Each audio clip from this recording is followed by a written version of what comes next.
The interview is being conducted for the Veterans History Project for the Library of Congress. The veteran's name is Dr. Richard Clarke. He was born on February 27, 1945. He served in the Air Force during Vietnam. He achieved the rank of Lieutenant Colonel, and we are recording this on November 21st, 2013. I'm William Richter, and I'm conducting the interview. No relation. Thank you, Dr. Clarke, for sitting down with us and talking with us today. You're welcome. If you'd like to start off with where and when you were born. I was born in 45, before World War II was over. At that time, my father was a combat pilot. I think the Battle of Bulge might have just ended or was going on. It started in December of 44. I was born in Watertown, New York, in the snow country. And I went to school there, all through high school, and then I went to college in New York State. Okay. So talk to us a little bit about what it was like growing up at that time of what was going on in the world. Well, first of all, Watertown it's changed a lot. I was just back from my 50th high school reunion. It used to be a town with a lot of factories. There was a big air brake company there when my father actually worked as a bookkeeper before the war, World War II. And a lot of paper mills, which all that's gone now. It's all gone. And with it, the population of the town decreased significantly. It's only about 20,000 people. It's kind of rural, and my father and my grandfather were both farmers, dairy cattle. So I spent the summers working on a dairy farm, which I think when you're a young man, it teaches you a little bit about self-sufficiency and about where food comes from. So I kind of enjoyed that, but I also, like my father, figured out fairly quickly that I didn't want to do this for a living. So I went off to college. You want to talk about what was going on when I was growing up, or you want to move ahead, or what? You can kind of just, what was the atmosphere like growing up? Having your father and your great uncle having served. Oh, well, I was in awe of both my father and my great uncle. Now, unfortunately, my father and mother split up about 3 years after the war. I was born in 45. I think they were divorced in maybe 50 or 51.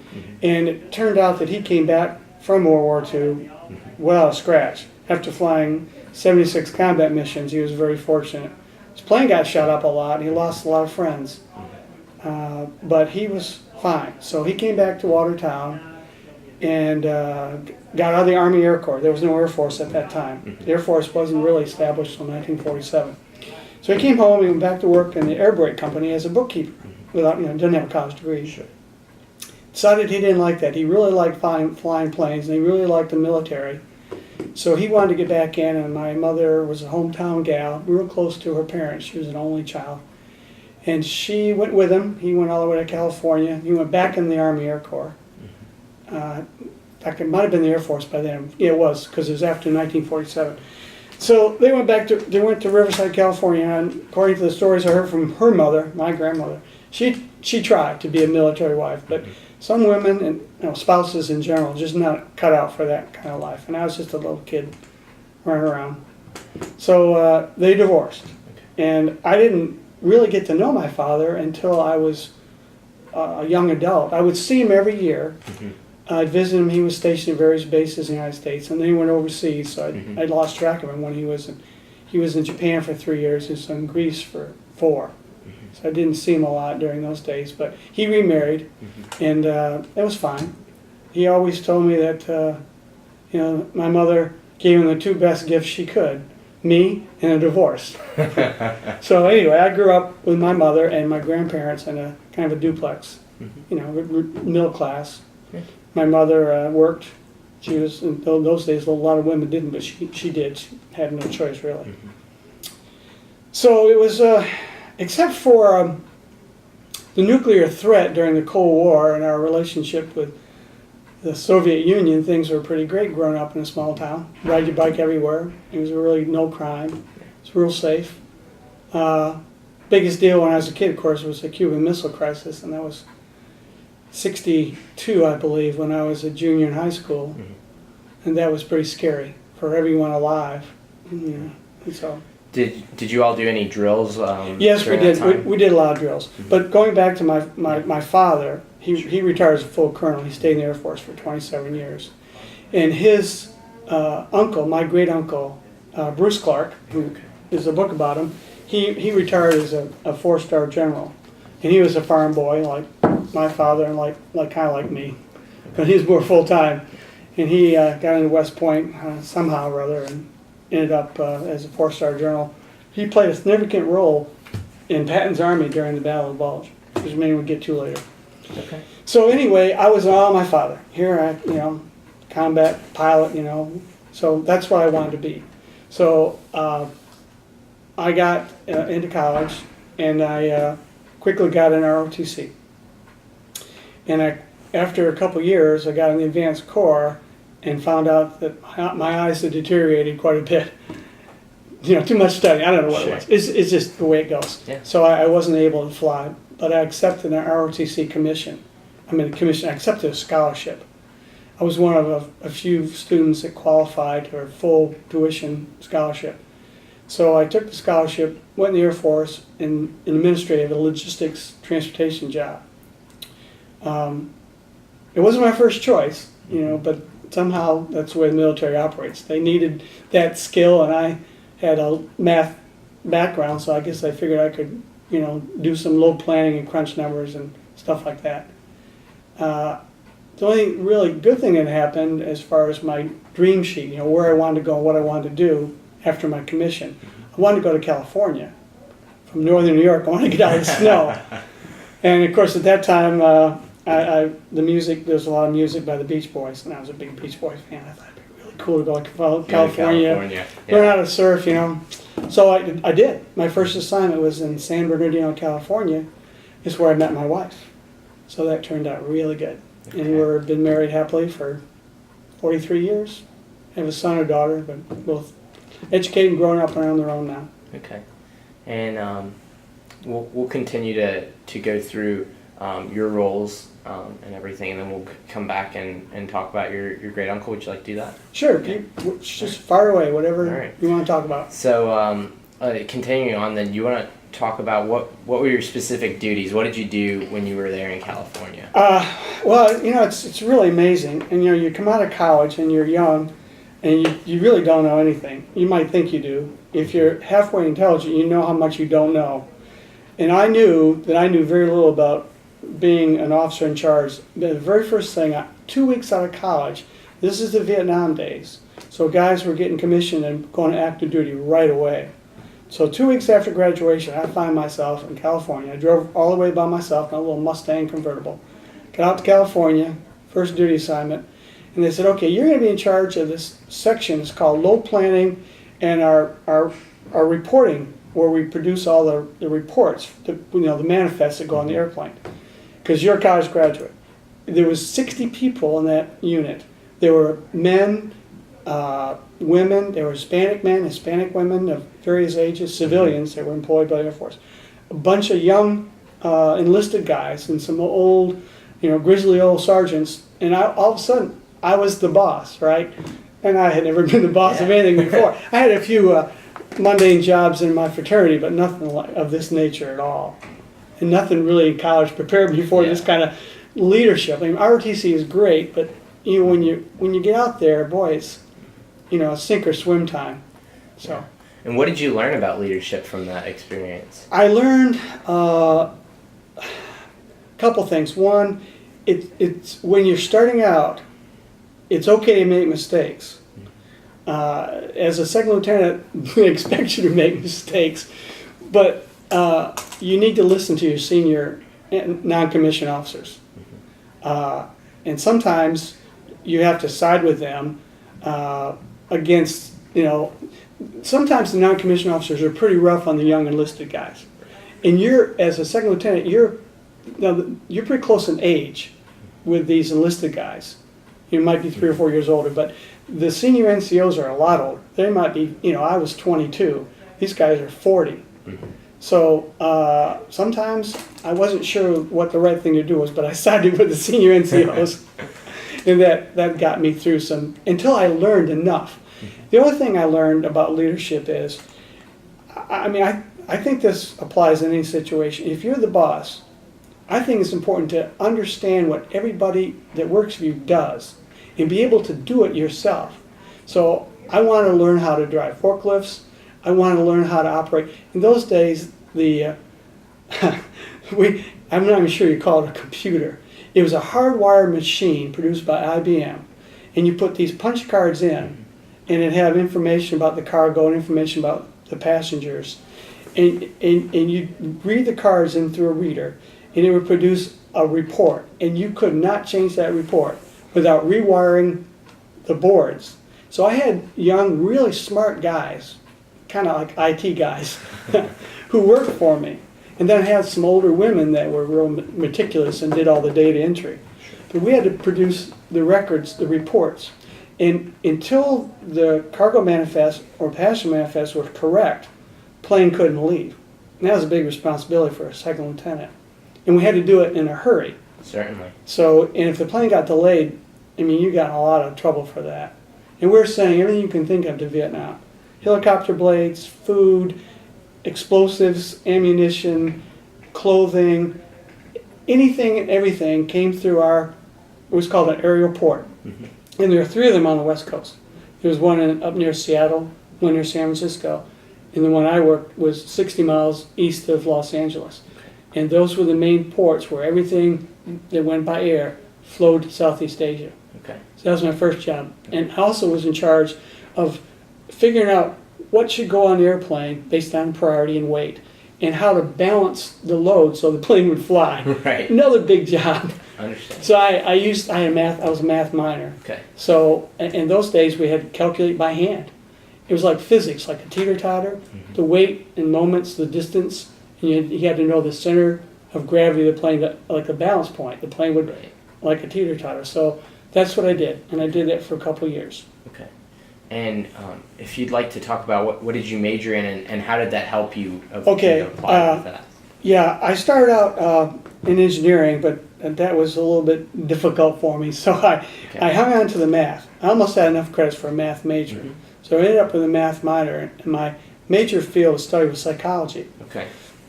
Which generally helped. I mean, specifically, probably not, but generally it sure helped me understand the behavior of people and what motivated them. And you know, in any kind of leadership role, motivation is a key thing. You really got to keep people motivated. Sometimes the jobs are monotonous, sometimes they're mundane. Sometimes you have to discipline people.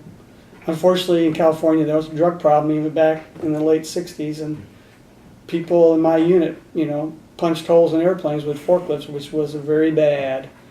And so I got involved with some disciplinary actions, which if you're the leader, you have to do it. I mean, and you have to understand that there's a line, and I always wanted to know. I want to know I want to know about my people. I want to know about their families. We would go to picnics and drink beer together, but if you get too close, that's a bad thing, because it's almost like being a professor. You know, I can't help but getting close to a lot of my students. It's just natural. I like them, and some of them like me. But you grade them. In the Air Force, you write their proficiency report. You are the single most important person that determines whether they get promoted or not, because you're their immediate supervisor. Same thing with a professor in a classroom. You're the instructor of record. You're the one who puts that grade on that piece of paper, which makes a lot of difference in that future of that young man or young woman. That's a lot of responsibility. That's why, as a leader, you can't be their friend. You can't be their drinking buddy. Mm-hmm. You certainly can listen to them and help them and try to do everything you can, but when it comes down to it, you have to separate yourself. Sure. And that can be a lonely job, but that's what all leaders have to do if they're going to be effective. So I'd had some leadership roles in my fraternity. Okay. I'm not sure how much that prepared me, but I think it helped. Okay. So, yeah. And you learn quick. I mean, the military throws you in these leadership roles right out of college. I mean, they expect you. The Air Force had an idea, and I think they still do, that if you could get through college and get a commission in the Air Force, you were a leader. Now, I'm not sure about that. I think you need a little training and a little experience. Certainly. But I was put in a leadership role right away. All right.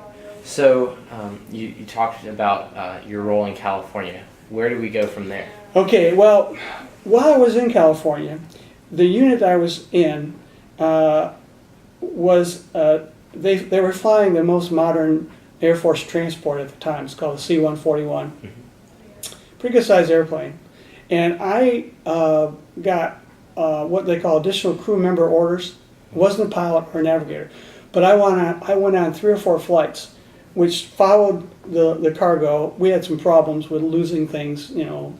It was probably documentation, but the helicopter blades didn't show up in either Saigon or Da Nang.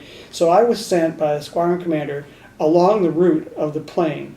And the plane would usually fly from Southern California to Hawaii, and then maybe to Wake or Guam, sometimes Okinawa, and then into Tan Son Nhut, which was the military base in Saigon, or Da Nang.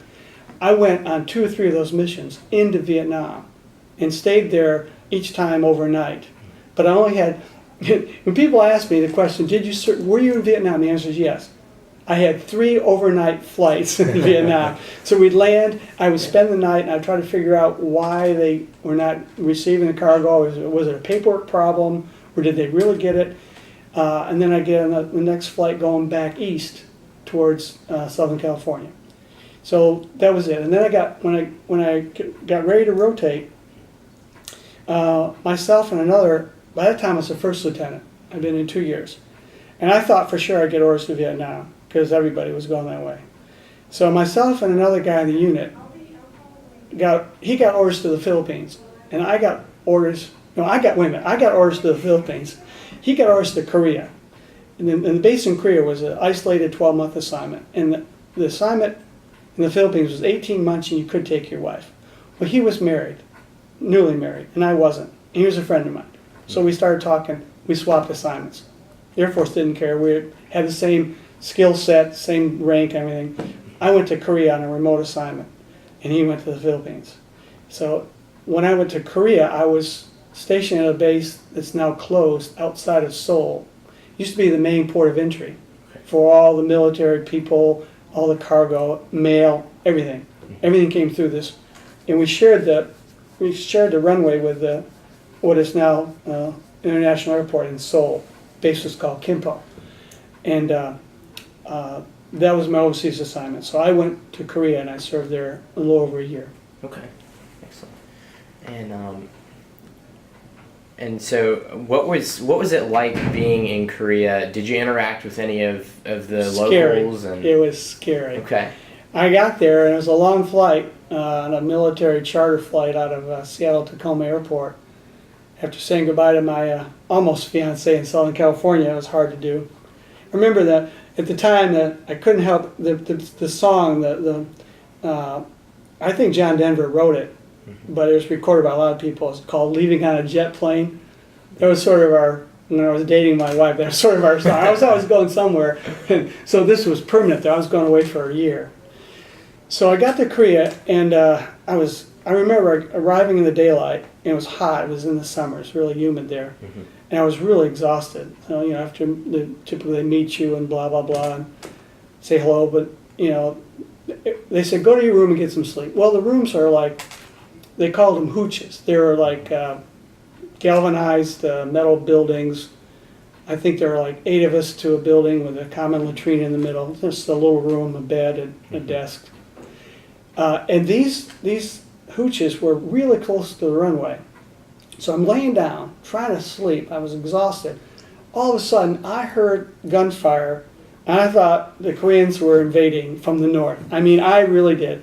I mean, I wasn't armed at the time, although weapons were issued the next day to me and to all the officers.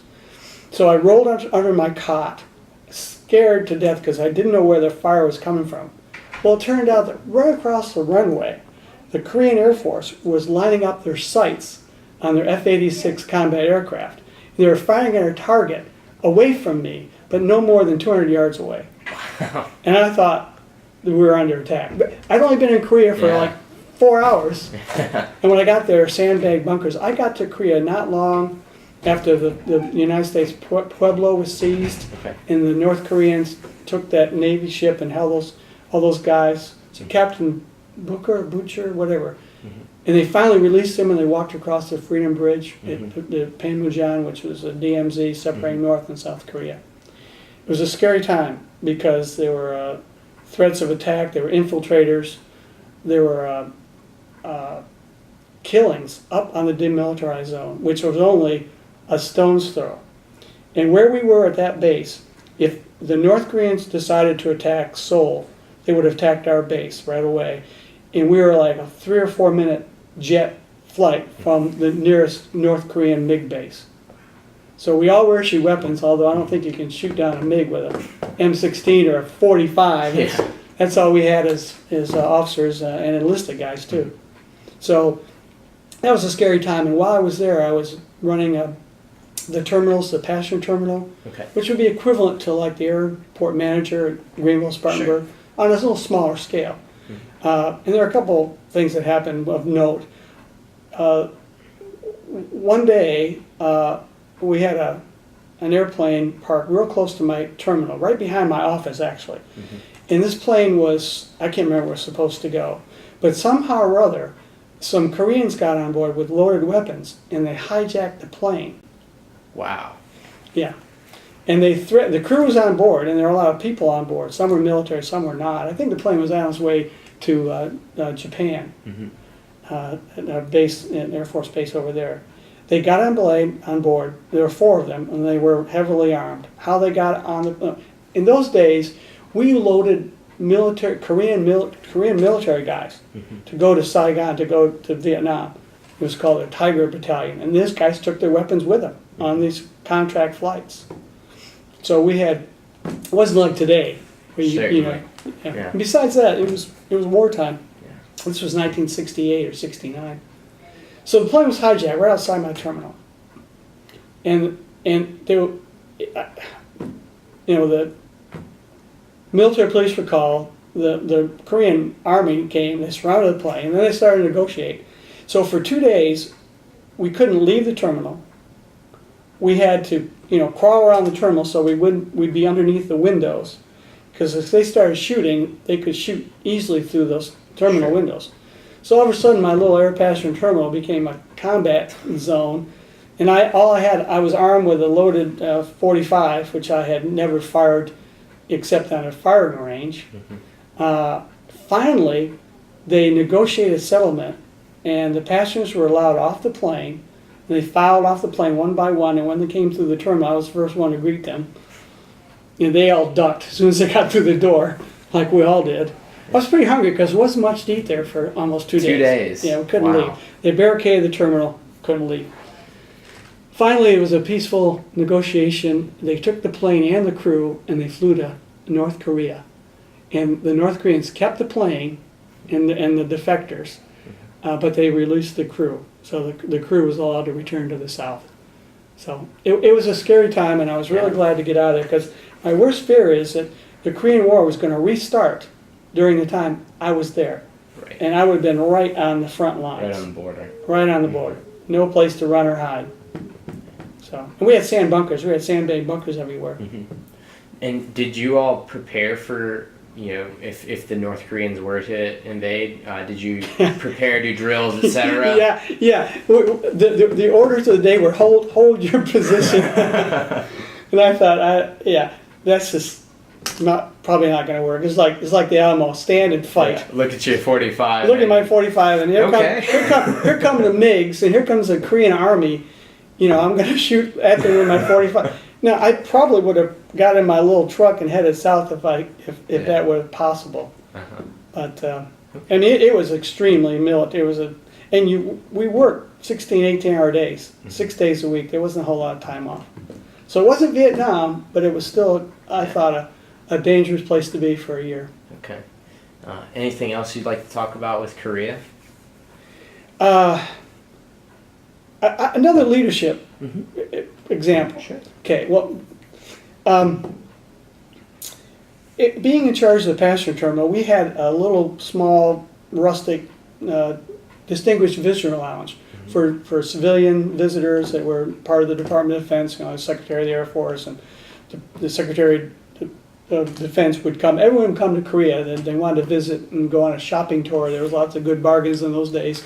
This was 69, I guess, by now. 69, yeah. So I would run around my little pickup truck, but I was also in charge of the distinguished visitors. I was the only officer in that unit that was in charge of all passengers and the cargo. And the squadron commander was a major. And he was an interesting guy. And he definitely wanted to be promoted to colonel. And he was a pilot, and he thought he could probably make general. So he was kind of a politician, even as a young major. Sure. So one day, we had the 4-star Army general, who was in charge of all the military in Korea, was rotating back, and he was allowed to have his family. He was stationed in downtown Seoul. He was allowed to have his family and move a fair amount of furniture and his family back to the United States. So he is rotating back to the United States. He's coming through my terminal in my DV lounge, and the airplane comes in for him, and somebody dropped the ball. They were supposed to send him a real nice airplane, fitting for a 4-star general. Well, they didn't. They sent him a cargo plane. Oh, no. That was, guys, the loadmasters showed up in their flight suits, and they're kind of dirty and grubby and not smelling too good. This 4-star general, was him and his wife, and he had 2 or 3, as I remember, daughters. And when he saw that airplane, and he went crazy. So did his wife. They figured as 4-star general, he deserved a little better treatment leaving Korea than an old cargo flight. And he got on the phone and started calling people. And, the proverbial hit the fan. And I was a first lieutenant. So we had another guy in the unit who was a major who was in charge of the flying operations. Not the squadron commander. He was a more senior major. I called him. He was on station. Now the squadron commander he had just gotten back. He was there too. But the squadron commander, should have talked to that 4-star general. But what happened was he knew there was a problem. So what he did, he ran and he hid. He literally pretended he wasn't on station. He let that other major come out to the flight line and relieve me, because this 4-star general is not talking to a first lieutenant. He could have cared less about me. He just said, "Can you get me? I want steaks. I want red wine. I want tablecloths. I want better seats." And I said, "Sir, it's not in I can't do it." He said, "Well, get somebody that can." So I was kind of excused. But what I saw was, in the face of a controversy, I saw this commander just retreat. Just put all the burden on his second in command and let him take the fury of this 4-star general. I'll never forget that. And the sad thing is that down the road, this major, who I thought shirked his duty and let the other guy take the brunt of this guy's anger, he got, the squadron commander got promoted to full colonel, and the major that took the brunt of this guy's unhappiness with his airplane never got promoted again. That was a sad lesson for me. And the major that I had so much respect for him, because he just stood there and said, "General, we'll do all we can to get you what you deserve." And he did everything he could. We went to I remember I had to go to the mess hall. We had to get plates. He didn't want his family eating off paper plates. We had to get actual china from the mess hall. That was my job. I ran around. I got china.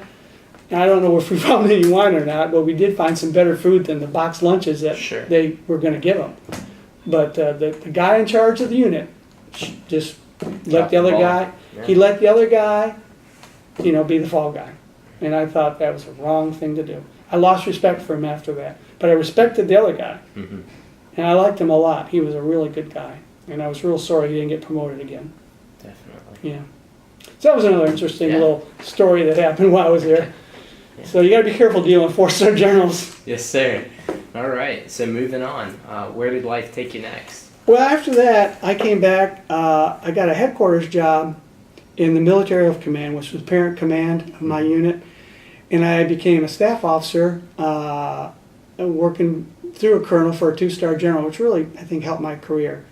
And during that time, I came back to California, got married to the young lady I left behind when I went to Korea, and took her to the cornfields of southern Illinois. I was stationed outside East St. Louis in the middle of literally cornfields. They carved the base out.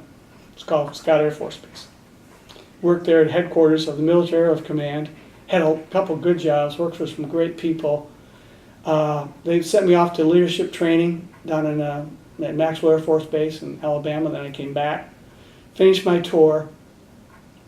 And I had been in long enough and I made some contacts. And what I wanted to do is by that time I had a young son who was a year or two old. I wanted to go to Germany. My wife wanted to go to Germany. I had this assignment to Germany all wired to Ramstein. It was going to be a great job in a great place. We wanted to go overseas. Unfortunately, our second child, our daughter, was born prematurely. And I turned down the assignment to Germany because I didn't know they'd have medical facilities. So we stayed in the States, turned down the Germany assignment. You know, things happen. You make a choice, and instead of going down that road, you go down this road. So that road took me to the Tactical Air Command, and they had tactical airlift airplanes, C-130, smaller. And I was stationed at Langley Air Force Base in Virginia. And that was a pretty good job. I was I was in charge of all the reserve units. So I would be off during my days off were Monday and Tuesday, and then Friday, Saturday, and Sunday I would travel to all these units. So I went all the units east of the Mississippi and a couple west. I think I had Kansas City, St. Louis, Miami, Washington, Atlanta. They were reserve units where these people come on the weekend. And there was a 130 operation. So then I got involved in air drop. Before, the planes always landed with the cargo that I loaded. So then I learned how to rig chutes and do air drops. And I was in charge of the air drops at Fort Benning out of the Air Force C-130s, flown by the reserve units. That was kind of fun, except my wife didn't like it because it took me away on weekends. Sure. But I had met a lot of great. These were all civilians that put on a uniform just on the weekends. Weekend warriors, they're called. But there were some great people, and they treated me really well because I evaluated their performance. So I got some nice steak dinners in Kansas City and some other things that were nice, and I built up some frequent flyer miles on some civilian airplanes. I travel on airlines all the time. So that was fun. Yeah. But unfortunately, and that was our first house. We bought a house there, and our daughter was born. She was fine. But the military decided to change the mission of Langley Air Force Base. And when the Air Force introduced a new fighter, it's called the F-15, which is now an old fighter, they chose Langley as a bed-down base for political reasons, probably more than military reasons. Sure. So our unit was closed down fairly quickly after only a year and a half there. And I love Virginia. I would have stayed there a long time. It was a really nice assignment. It was real close to Williamsburg. So I had to find another assignment, and then once again, my path kind of diverted. And let's see, what point was it? Oh, I know. That's when my first school assignment. A school assignment came down and said, you're qualified. If you want to go get a master's degree, we'll send you to get a master's degree. I thought, okay, it sounds like a good deal. I've got two small kids, and I've been in, 5 years or so, 6 years, and sure. So I was sent to get a Master of Science degree, and it was called Systems and Logistics Management, which at the time was about as high-tech as you can get. We had to buy calculators that could only add, subtract, multiply, and divide, and they cost like $120 with this great big, looked like a brick. It's just incredible how far we've progressed, and the calculators and the computers, of course. So I went off to school and learned about computer programming. I learned Fortran and COBOL and got my master's degree. And I really did well. I graduated with distinction. There was 30 of us, and I was the #1 graduate. I buckled down, unlike my undergraduate days, and done well because I thought, well, my promotion kind of depends on this. Sure. And I want to do as well as possible. So I graduated at 4.0 after it was a 15-month master's program. It was real concentrated. And where did you go? This was at the Air Force Institute of Technology in Dayton, Ohio. Okay. It's a fully accredited master's program. They master's degree in civil engineering, aeronautical engineering, systems and logistics management, There might have been one other. So I went to school there Excellent. in Ohio. Got my master's degree. Then I got an assignment to what it's still operating. It's called the Air Force Data Systems Design Center. And that was also in Montgomery, Alabama, where I'd been before. And the whole function of this big operation was to automate all the normal processes, the transportation, supply, maintenance, procurement, all those things, to automate them in one big central system, one big turnkey project. It's called Station Logistics. It was doomed from the start. It was too big and too bulky. And at that time we were using the COBOL language, which is very, very difficult language, you know, and very exacting and not at all forgiving. And it's just, I mean, today you could compare COBOL with current languages like you might compare horse and buggy with a jet transport. There's a night and day difference. So it's very difficult, and we had a lot of people there. And we worked real hard, and we did our best, but we just couldn't get all these systems integrated. Kind of like Obamacare today. It was just too complex.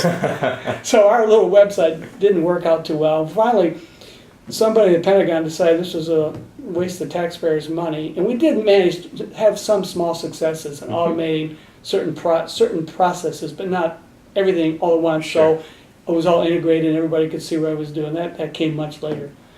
But while I was there in Montgomery, I worked for this full colonel. His name was Al Wheeler, and he had a big impact on my life because he went to Hawaii before I did and became the boss of all the transportation stuff in the Pacific Air Forces, the whole Pacific. And he liked me, and we got along real well. So when I got ready to leave this data design center, which I was more than happy to go, he requested me by name, and I got to go to Hawaii. So I took my wife and my two, they're pretty much just starting, kindergarten, first grade, and we went to Hawaii. Hardship tour, 4 years. I worked for him. I was the director of the planning and programming division of his operation. So that was a great assignment. What was life like there? Did you enjoy it? Did you not like it? Well, if you like the sunshine and the ocean and swimming and surfing and golfing in your spare time, and I liked it. And I some people think it's too confining because on the island of Oahu, you can't drive very far. The curious thing is they have interstate highways there. I never figured that out, but Hawaii, I guess, wanted their share of the interstate funds, so they're called interstates. But all our units were, we still had units in Korea, in Thailand, in Japan, and I had a lot of what we call temporary duty assignments, TDYs, to these bases. Once again, I was more of an inspector, kind of evaluator role. So it got me off the island of Oahu, but while we were there on weekends, we went snorkeling. I attempted to learn how to surf. I think I rode a few waves, but I wasn't real good at it. And my wife had a job with Polaroid, got to take pictures of Tom Selleck and the mayor and the governor and Jim Nabors and all the celebrities. She was one of the Polaroid representatives with the instant cameras. We take a picture and it come out. Comes right out. Yeah, she did. She loved that job. So we stayed there for almost 4 years, and by then I had made major, and by that time I think I had 10 or 11 years in, and that meant I was halfway to retirement. A normal retirement's 20 years. You can stay longer, but you have to stay 20 to get that retirement and get the health benefits, which were important to myself and my family. Once again, out of nowhere, I got a call from the Military Personnel Center saying, we're looking at records, and we think you can get yourself into a PhD program. We can't help you get in the program, but if you get accepted and you want to go, we want you to get a PhD in operations management / logistics. This is a lot broader than logistics. And they said, you can go wherever you want. You can apply wherever you want, but you have to get in on your own merit. Or you can be a squadron commander in a northern territory base where they have missiles, like Minot or Grand Forks. I thought, I don't think I want to go to Minot or Grand Forks and work on a missile base. I think I want to go back to school. So I got accepted at a couple of places and ended up at the University of Texas. And it was an Air Force assignment. I only had to wear a uniform once a week. But I was there 3.5 years getting my PhD in operations management, which turned out to be a lot harder than I thought. I thought it was going to be a glorified master's degree. It was a lot more challenging. They expect you to do original research in your dissertation. So I managed to get through the program, just barely. A lot of help from a lot of people and support of my family. And I got assigned back to Wright-Patterson. So the school that I went to way back when I was a young captain to get my master's degree, now I was a professor there, teaching at this place. Wow. Yeah. Okay. I kind of came full circle. Yeah. And did you enjoy teaching? I did. I had graduate students. They're all military people and some high-ranking civilians. They were highly motivated. Okay. We had no problem getting them to come to class. No problem getting them to study. And we had some social events. We had a bowling league. We had a softball league where the students, and these were older students. These were mostly men, but some women, probably in their 30s. Some may be in their early 40s, and at that time I was probably in my late 30s, early 40s. They were not, 19, 20, 21-year-old undergraduate students. Whole different. When I came to Clemson, I found out it was a whole different situation. Definitely. Teaching, 19, 20, 21-year-olds as opposed to a lot older graduate students. Yeah. So I enjoyed it thoroughly, and I was in charge of I was in a logistics school, but I was the senior officer, so I was in charge of all the transportation curriculum. Okay. And there was two other officers that worked for me. There were three officers, and I was the senior guy. So I was some leadership involved, but it was mostly dealing with the students and supervising their master's projects and teaching, and I loved it. Didn't like Dayton, Ohio a whole lot because come from Hawaii, I kind of missed the sunshine and the ocean. Hawaii, Dayton. But it was a good assignment, and if I hadn't been there, I wouldn't have ended up at Clemson. And so that's what happened. I was getting ready to retire, and I just got past 20 years, and I volunteered to get out. I had a commitment that would have taken me to 26 years because of the school assignment. But it got waived, and that same colonel that got me to Hawaii, Al Wheeler, was now at Clemson University. As I was getting ready to retire, he is down here as the assistant to the management department head. And so I contacted him. I was in charge of going away party from Hawaii. Okay. And I had to get all this orange stuff from Clemson. I really didn't know where Clemson was. I knew it was in the South. I wasn't aware it was a state school at the time. Of course, I knew they had a great football team. I mean, college football fan, you know that.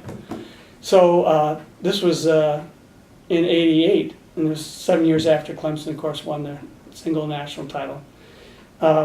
So I called him up and said, Colonel Wheeler, I'd really appreciate it if you give me a recommendation. I think I want to teach college level. I've been doing this at the master's level. I think I'm pretty good at it.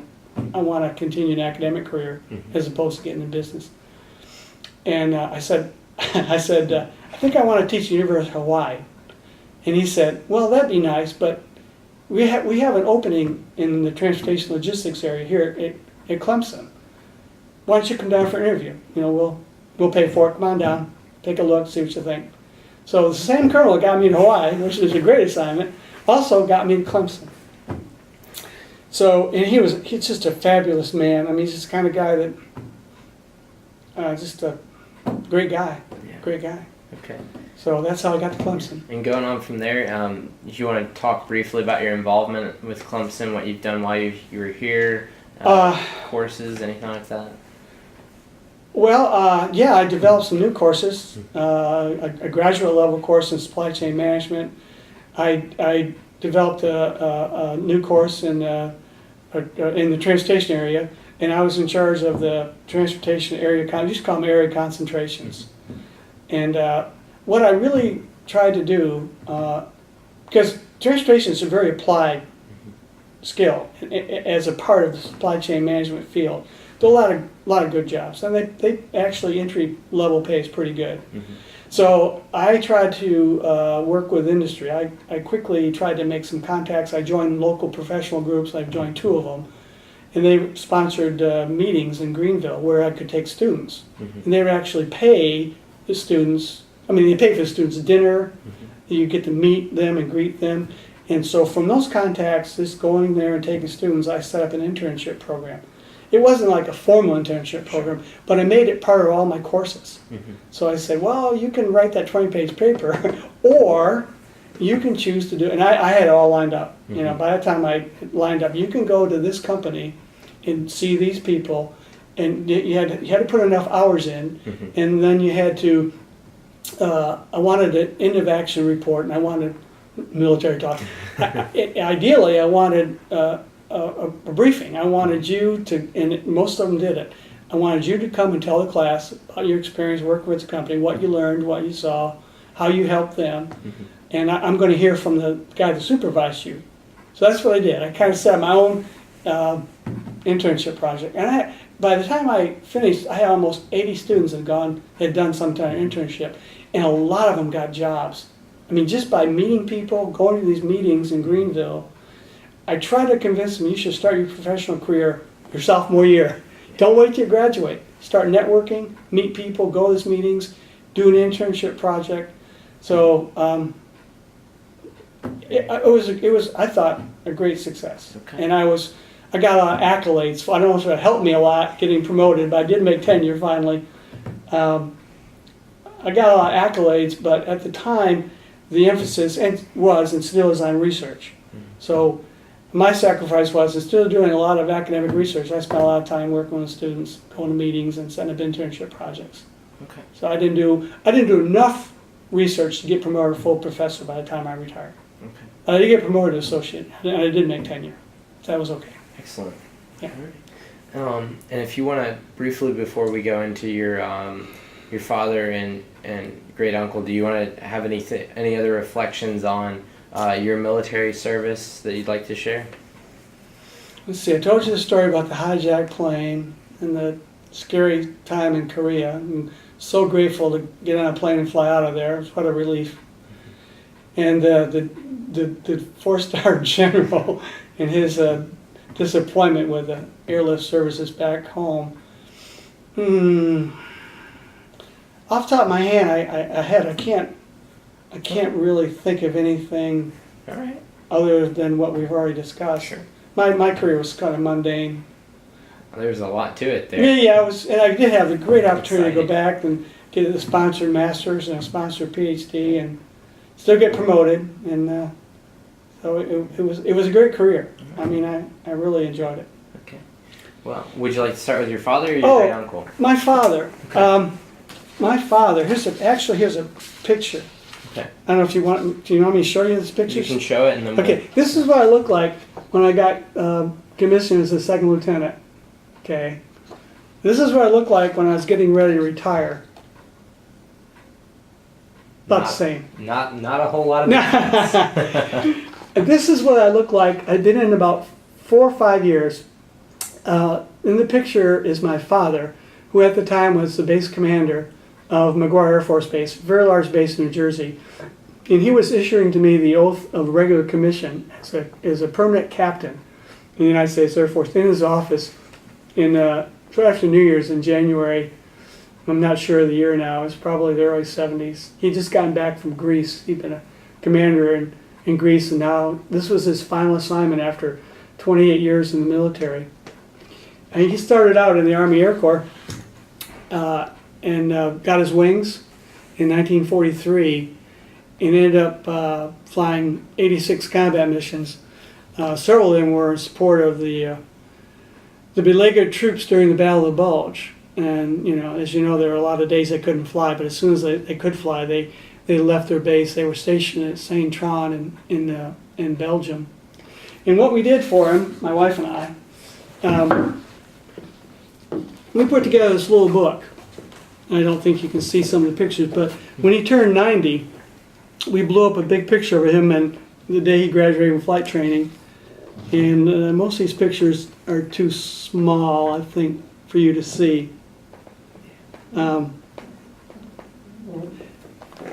Yeah, well, this is a picture of my father. Okay, and there's a picture of his brother, my uncle, which was here it is, right here. Okay, you'll like this page. I don't know if you can see that. In this picture is my father, who was a fighter pilot during World War II, and fought in the Battle of the Bulge. Next to him is his older brother, who was an aircraft mechanic. Now his older brother just passed away last year at the age of 96. My father died a few years ago at the age of 92. His older brother went back and got his aeronautical engineering degree and worked for a long time for Hughes in Bell Helicopters in Buffalo, New York. And in the bottom of the picture is my great uncle, their uncle. His name was Bruce C. Clarke. So at the time, my father was flying combat missions in support of the Army that was stuck in the snow and trying to fight off the German attack. The last real thrust that Hitler and the army of the Wehrmacht could render. My uncle Bruce, who's pictured here, and there's a book about him called Sergeant General, he had just inherited the command of a major army division about 20 miles from Bastogne. It was a town called Saint Vin, and it was at a crossroads, a significant crossroads of 4 major roads. And the interesting story about Uncle Bruce is that he was only a permanent major. He had been promoted to brigadier general 10 days before he got involved in a big way with the Battle of the Bulge. He was sent from Paris to be the second in command of a division that was stationed at Saint Vin. He was the youngest brigadier general in the United States Army. So he's on his way to Paris, and the Battle of the Bulge breaks out right where he was headed. So he takes off in his Jeep. He has to leave all his troops, all his tanks behind. Gets in his Jeep with his driver, and the two of them, as fast as they can, they go out there to Saint Vin. And actually, it passed some German troops on the way. He gets there, and there's a 2-star general. This guy's he's older, he's been in the war a long time. And basically, he tells my great uncle the situation, which is not good. And he says, "Clarke, you got it. I can't do this anymore. I just cannot. I'm not going to be effective. You're in charge of this army division with tanks, trucks, everything." So, he'd been a brigadier general it's a 2-star job, fairly senior 2-star. It's a major element of General Patton's army. And they're stuck in the middle of this German attack. So my great uncle, very calm guy, farm boy, so very self-sufficient. He decides that the only way he can survive is to fool the Germans. And there's a great story in the book. There's a lot of great stories about he ended up being a 4-star general, commander of all the forces in Europe after World War II, and he commanded more international troops than any other general probably ever. Because there were a lot of people in uniform back in the late after World War II. He convinced the German general that was attacking him with his panzers, the big German tanks, that he had more tanks than he really had. So what he did, he deployed his tanks at night quietly. Some of them were pushed, some of them were towed. He would move his tanks, what he had, from one flank to another flank. So the Germans thought that he had a force almost equal to theirs. And after a few days of skirmishing and some fighting, they got within 4 or 5, less than that, 2 or 3 miles of his headquarters. The German general decided it would be in his best interest to go around this town instead of attacking it front on and taking on General Clarke's armored division, which he thought was of equal combat strength. So he went around the town, and the town was spared the damage, and it took the Germans way out of their way. There's a monument in that town. Townspeople are thanking, to this day, it's still there of course, thanking my great uncle for saving their town and for being a key element in counterattacking the Germans during the Battle of the Bulge. He went on, of course, with his unit, with Patton's army, all the way into Germany. So, not bad for a little farm boy from northern New York. Wow, excellent. Well, this was a plane my father flew. My father was a combat pilot, and he flew this plane. It's called the P47 Thunderbolt. It's a fighter bomber, and what he did on his 86 missions with his unit. And the replacements, they lost quite a few. His airplane was shot up, his propeller was shot almost off. He took a lot of fire underneath the plane, which was heavily armored, so he didn't get a scratch, luckily. They attacked the German tanks and their mechanized armor and artillery that was either on rail cars, on train rails, or on the highways. So it was a close air support, interdiction of the enemy, mostly in Belgium, and actually started in France. As the Germans were heading back to the Rhine, his unit started in France and worked their way all the way into Germany. That's what he did. And the only great story about this, I used to go to my father's reunions, and of course there are a lot of guys in this unit, a lot of replacement pilots. And one of the pilots that was flying as a wingman to my father got his airplane shot up real bad and was trying to get back to the base, and he couldn't make it. He didn't think he could make it. So my father said, yes, you can make it. You got enough gas. I can see your plane. It's shot up pretty bad. You're smoking, but it's only a few miles, and you can't bail out here. We'll get you back. So my father, who was really low on fuel himself, led this guy back. And it turned out that when my father landed, he had no landing gear. He had to land on the belly of his plane. So he landed without landing gear safely, didn't do the airplane any good, and his wingman got down safely. And his wingman became a real prominent attorney down in Miami. And every time we go to a reunion, his old flying wingman would throw his arms around me and tell me how my father saved his life. So, Excellent. yeah. That's about it for the Clarke military history, I think. All right. Any other reflections that the military has taught you? Anything you'd like to leave us with? Well,